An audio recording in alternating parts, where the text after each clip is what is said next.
ñu ngi leen di nuyu di leen jaajëfal yéen ñiy suivre chaîne bi di Xalaat TV ñu leen di dalalaat ci seen jàngatu bés bi.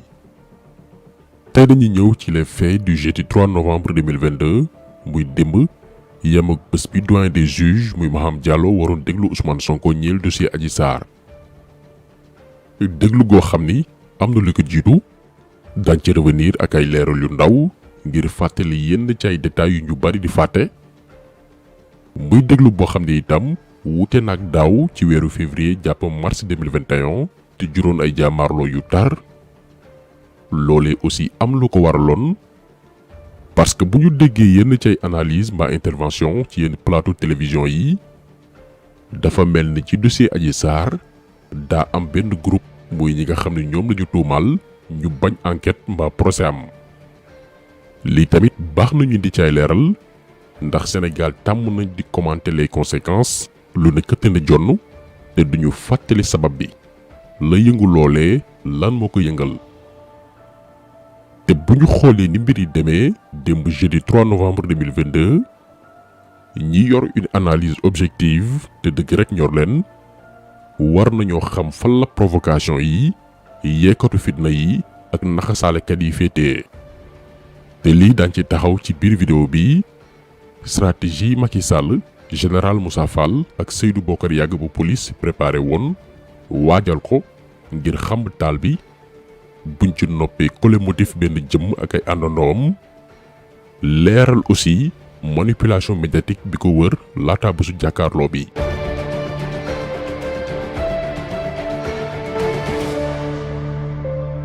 xawma ba xam seetlu ngeen bataille d'opinion xeexu xel bi waa Benno Bokk Yaakaar ak seeni journaliste daal di engagé gannaaw ba ñu annoncé ni Ousmane Sonko dafa war a dem wuyu ji. bu ngeen amee seetlu ñoom ñëpp dañ leen envoyé ci plateau télévision yeeg conférence de presse yi pour ñu dugal ci nopp sénégalais yi xamul ñaari mbir. benn bi mooy ñu manipuler la masse xamal leen ni Ousmane Sonko ci dossier bii da cee wax ñaari wax yu bokkul. dafa njëkk ni musul dëgg tànkam Sweet Beauté mu dawalaat ba ci biir ne ankay mës na faa dem te pourtant ñi suivre dossier bi depuis ba muy tàmbali daaw xam nañ ni kàddu yi amul. Ousmane Sonko sortie bi mu njëkk a def ci mbir mi bésul lundi 8 février 2021 la ci la njëkk a wax ci dossier bi ne man maa demoon Sweet Beauté ci sama coobare bopp ngir faju. benn séance de massage nga war cee fay lu ëpp 200 000 francs ca laa ne docteur man opposant la aw ma xaalis loo xam ne war naa ko def nu mu tuuti benn yoon ci weer wi mënuma ci fay ay 200 000 francs ci la ma sama benn xame ñu ciy waxtaan mu ne ma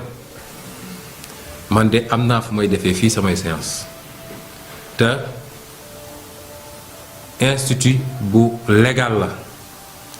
am ay kayitam reconnaissance su état di institut bu set institut bu responsable te ka ko moom ak jëkkëram ak ay doomam ñoom ñëpp ñi ngi dëkk ci biir ma ne ko loolu de war naa dem xool bu ma demee xool bu méngoog li ma xalaat ma dem def foofu samay séance ba ma demee ñu recevoir ma visiter ñu xool dugg ma gis ni vraiment macha allah ñu woon ma seen agrément bi leen état jox. donc lii mooy première sortie Ousmane Sonko ci dossier Adji Sarr mais biir Benno Bokk Yaakaar ñoom depuis bërki démb dañ leen préparé ne leen wax leen sénégalais yi que ni Ousmane Sonko moo njëkkoon wax ni mosu faa dem. nañ ci déglu kenn ci waa Benno Bokk Yaakaar muy Abdou Karim Fofana di itam ministre bi ñu dénk wàllum commerce lépp lu jëm ci jënd ak njaay koo xam ni waxtu wi nii. da ko waroon fekk muy lijjanti dund bu cher bi naka la mën a wàññeekoo waaye comme que ñoom faluñu leen pour ñu liggéey dox ci askan wi dañ leen di envoyer ci médias yi pour ñuy dagg santeeg manipuler l'opinion. looloo tax ñun li ñuy wax mooy mbir mi nga xam ne moo xew te boo seetloo waxam soppeeku na ci bataay ndaxte bañ ko ci njëkkee laaj dafa ne moom ci jëmi boppam loolu xamul fu mu amee mosu faa dem mu toogaat ab diir. ne dëgg la dem na fa waaye da doon faju mu toogaat ab diir ne moom kenn du ko woo ndaxte moom deful dara waaye boo leen seetloo beneen xale bu jigéen bi moom waxam mos ta soppeeku li mu mos a wax moom la wax. kàddu yi kenn la ci waa Benno Bokk Yaakaar di ministre de la République mi ngi ko def bésu mercredi 2 novembre 2022 bërki démb biñ ne suba la Ousmane Sonko war a dem wuy ji waaye comme que moom ay kàddoom mën nañ koo jàppee par parloo ndax booyu Macky Sall la léegi ñu ne nañu jël kenn ci journaliste mercenaires yi ñu naan ko Khalifa Diakhaté koo xam ni Sénégalais bu ko miinul dafay jàpp ni kii kat ku neutre la taskatu xibaar la farul fenn ngir kookee répété waat même kàddu yi Abdou Karim Fofana teniroon 24 heures avant nañ ko déglu. le leader de Pastef weddi ne musul dem foofu yaa ngi dégg. après il a donné une conférence de presse pour dire demoon naa fa mais dama am ay problème lombaire. moo tax ma demoon fa mu doon benn guddi benn couvre-feu. benn confinement. dem na fa bi muy wax loolu le ton était posé. hésitant. et à la recherche de l'empathie. donc lii lañ naan dicté préparé jël say élément envoyé leen ci plateau télévision yi ne leen wax leen lii te bu ngeen seetloo même kàddu yi lay doon du ci soppi point virgule lii benn ci manipulation yi waa nguur gi préparé woon la ngir dëgmal audition Ousmane Sonko ba su jeudi 3 novembre 2022 beneen manipulation bi mooy jéem a gëmloo yenn ci ay sénégalais que ni Ousmane Sonko dafa lànk bañ a dem wuy ji dafa am lu muy ragal lii tamit beneen dicté préparé la boo xam ne dañ leen ni fu ngeen dem wax leen ko fa ngir lëndëmal xel yi. ba tax waa ji mosta nangu janoog moom mais li ñu bëgg a xamle rek mooy Sénégal ñun bi ñu bëgg ak bi ñu teew nii tey jàpp nañ ne doon homme politique wala doon nangam ak nangam warta tax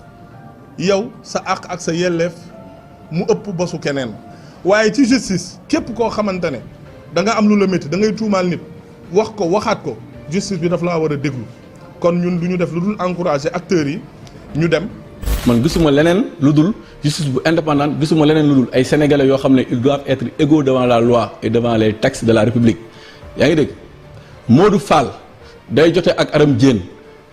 jote nañu kenn du ko yëg kenn du ko fekkee ku nekk dem na yoon ku nekk may na lu ñu lay may dama ne nañu dem ci yoon te je pense que intérêt Ousmane Sonko foofu la nekk. kaddu yi nag dafa baax ñu taxaw ci leeral remonter tuuti ci ginnaaw. lan moo indi jàmmarloo yu amoon daaw mois de mars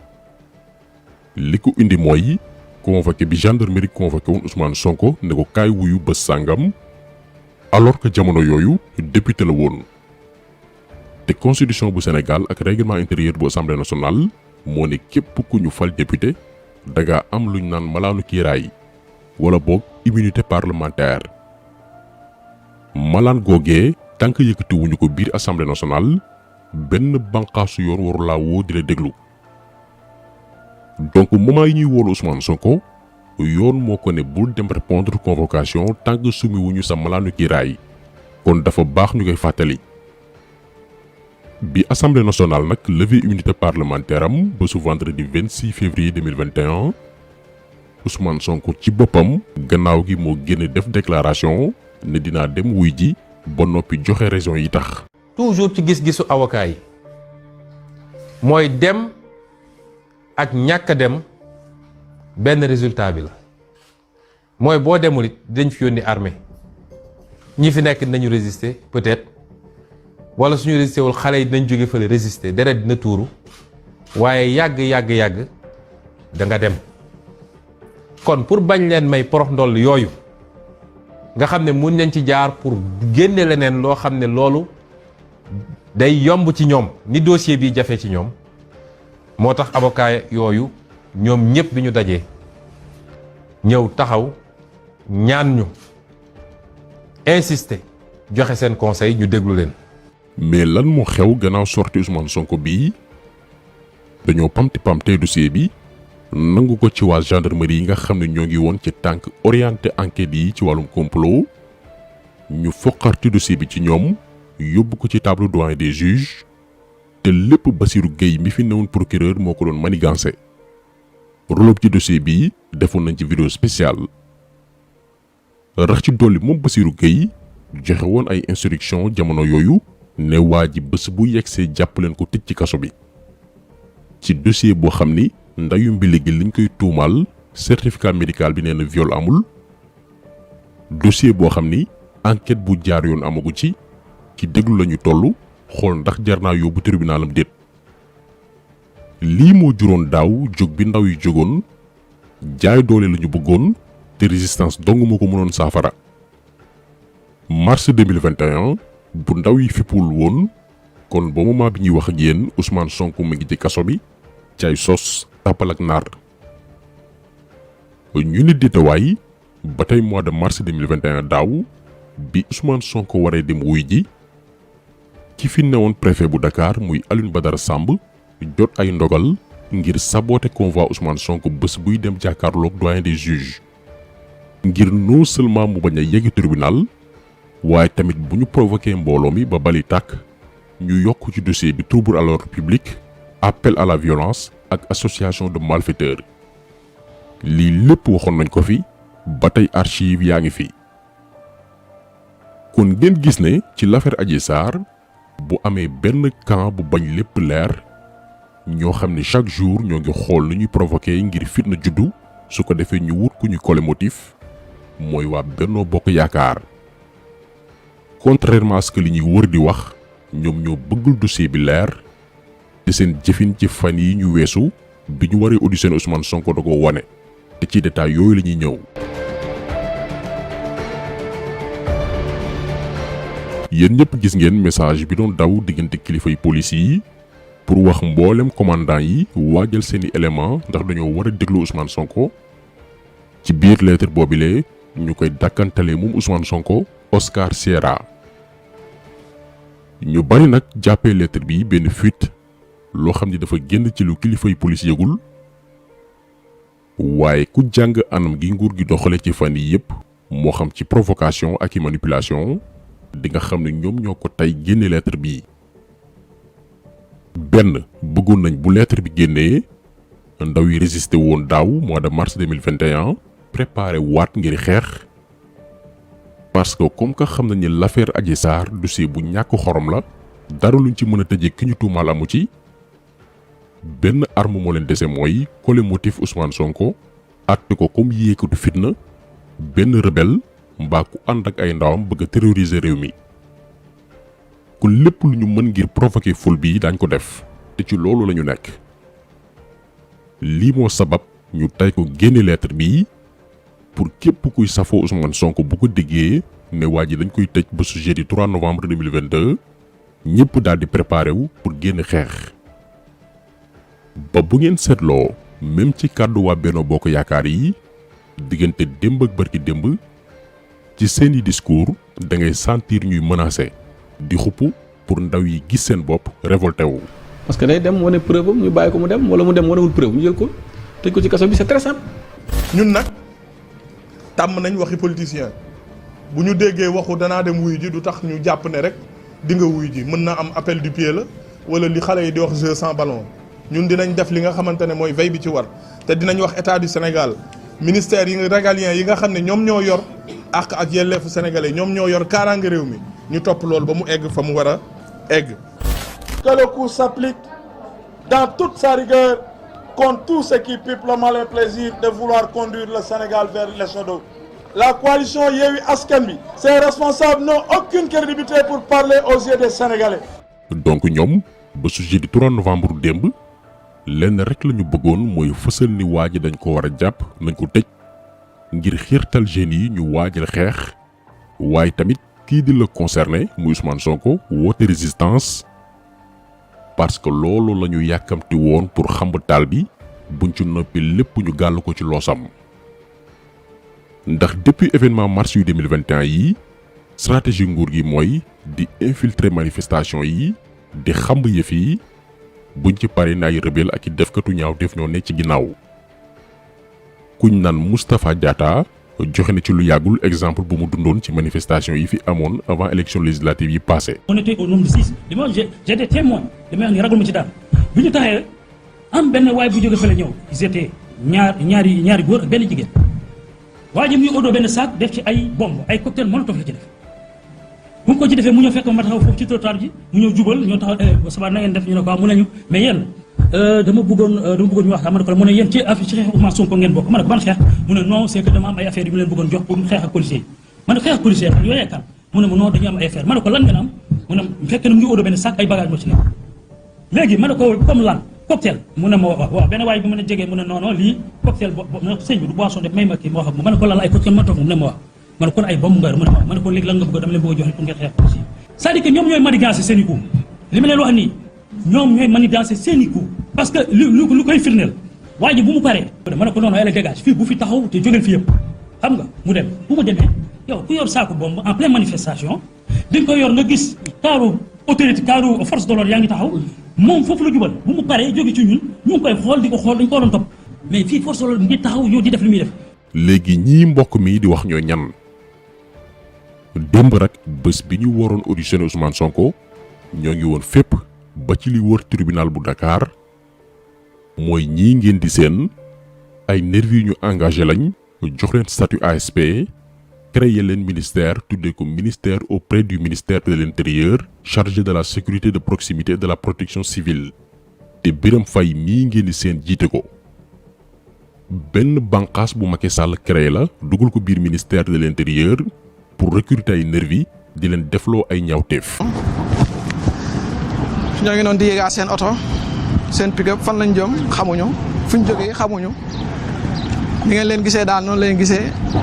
mais contrairement ak événement juin yi nga xamante ne gisoon lañ boobu sax ñoom wala événement mars yi parce que pick-up yi ñu doon yéeg du daanu laan am immatriculation yi moom am nañ gis naa fi immatriculation benn bi moo ngi noonu ngeen koy gis pick-up bi ci kanam moom am na immatriculation auto police je pense moo nekk ne ci ginnaaw di leen escorter gis ngeen bi nga xamante ni ñoom gros bras yi jógee nañ fa gis ngeen corniche bi dara nekkutu fa ña ngay dem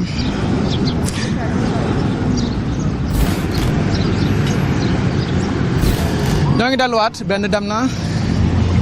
bi ASP la bi moom ASP la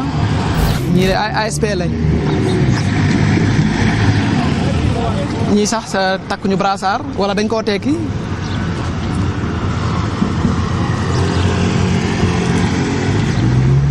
ñi police lañ wala ASP on ne sait pas mais daal nii ngeen ko gisee ay nit ñu entraîné ba toll nu leen neex ñoo ngi noonu di dem duggaat nañ seen oto yi sax dama cee gis ay casque yu niroog casque yu policiers yi di yore. donc ñoom waa nguur gi noppi woon nañ ci bépp plan démb ngir xaar safara gu ndaw tàkk ñu xamb taal bi buñ ci noppi lépp ñu sëf ko ki waral bés bi. moo tax bi Ousmane Sonko defee déclaration la veille ngir ne ay militants ci sympathisants am ñu toog bu kenn génn waa nguur gi seen yaakaar dafa tasoon ndax ñoom fitna lañ yaakamti woon ngir matale seen yéene. ñu yaakaar ni fa la ñu yem ci jouru audition bi ñu lancé wu dans la provocation maanaam cokkaas bàyyi ba Ousmane Sonko dugg ci bureau doyen des juges général Moussa Fall ki nga xam ni dootuñ leen ko présenté santaan nañu jàpp yenn ci ay garde du corps am yóbbu leen Mbuur ndax nee nañ dañ leen porter plainte gannaaw benn jàmbaarloo gu amoon ci village bi di Cikki ci programme Nemmeeku Tour bu Sonko bi. waaye lii yëpp ay xeetu provocation la woon ndax lan moo tax ñu bàyyi ba bésu jeudi 3 novembre door leen a jàpp te ku nekk ñu mënoon laa woolu jébbal la convocation laataa bésu démb parce que wolof dafa naan ki lay seet mënu laa jot dafay xool ñi nga gën a jege. nguuru Macky Sall jamono yii ci lii lañu nekk képp kuy woote woo Pastef mbaa di jël position ci jaay doole ak ndëgg sërëx yi ñuy tëgg yaay doon seen cible. wax nañ ko léegi en complice ak voyou yu ci mel ni général Moussa Fall. waaye ñun li ñu gëm mooy cooki fin moom faaw mu am du nag tey mais jàmmaarloog Macky Sall mënul ñàkk balaa 2024 ndax actuellement dafa foog ni jàpp na fu wóor ba lu ko neex def. mais xeex ak moom boobu noonu dafa am li ko jiitu d'abord muy xamal sénégalais ñan ñoo bëgg a yee fitna ci réew mi ñan ñooy trafic ay armes ay ngànnaay di ko dugal Sénégal ci lu kenn yëgul ñan ñuy recruter ay nervi wutal leen benn ministère ak naka la ñuy nasee complot yu au sommet de l'État. lii buñ ko réglé ba noppi ndax ba tey am na ci ay sénégalais yu nelaw daañu mën a déclencher cooki fin bi jëlee fi Macky Sall ndax poson la ci réew kon tax seelu bi tey loolu woon ñi leen di gërëm leen jaajëfal di leen di daje incha allah beneen yoon ci beneen jàngat jaa ngeen jëf.